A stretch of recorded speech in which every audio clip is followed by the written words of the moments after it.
പാലക്കാട് അട്ടപ്പാടിയിൽ ആദിവാസി യുവാവിനെ മർദ്ദിച്ച സംഭവത്തിൽ അഗളി പോലീസ് കേസെടുത്തു. പിക്കപ്പ് വാനിന്റെ ഡ്രൈവർ, ക്ലീനർ എന്നിവർക്കെതിരെയാണ് കേസ്. പട്ടികജാതി പട്ടികവർഗ പീഡന നിരോധന നിയമപ്രകാരമാണ് കേസെടുത്തിരിക്കുന്നത്. ശ്രീജിത്ത് ശ്രീകുമാരൻ പാലക്കാട് നിന്ന് മറ്റു വിവരങ്ങൾ നൽകും. പറയൂ ശ്രീജിത്ത്, പറയൂ.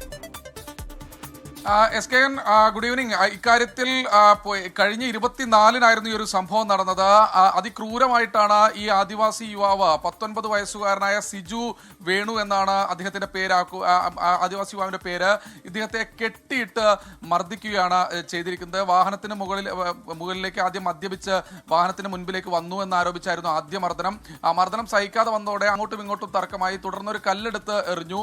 ഈ കല്ല് നേരെ വന്ന് ഈ ആക്രമിച്ച ആളുകൾ സഞ്ചരിച്ച പിക്കപ്പ് വാഹനത്തിന്റെ ചില്ലിൽ കൊള്ളുകയായിരുന്നു. എന്തായാലും ആ ദൃശ്യങ്ങൾ പുറത്ത് ഇന്നാണ് വന്നത്. കഴിഞ്ഞ ദിവസമാണ്, അതായത് ഇന്നലെയാണ് ശരീരത്തിൽ ആകമാനം വേദന കൊണ്ട് പുളഞ്ഞ സിജു ആശുപത്രിയിൽ അഡ്മിറ്റ് ആകുന്നത്.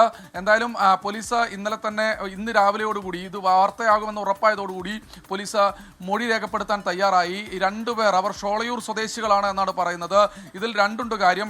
എന്തെങ്കിലും ഉണ്ടെങ്കിൽ ഒന്നോ രണ്ടോ സംഘർഷമുണ്ടായി, ഒരു അടിപിടി നടന്നു എന്ന് മാത്രമേ ഉള്ളൂ. പക്ഷേ ഇതിനപ്പുറത്തേക്ക് ഇത് വീഡിയോ എടുത്ത് പ്രചരിപ്പിക്കുക കൂടി ചെയ്തിട്ടുണ്ട്. പ്രതികളെ ഉടൻ തന്നെ പിടിക്കുമെന്നാണ് പറയുന്നത് ഈ ഒരു ഘട്ടത്തിൽ. S K N.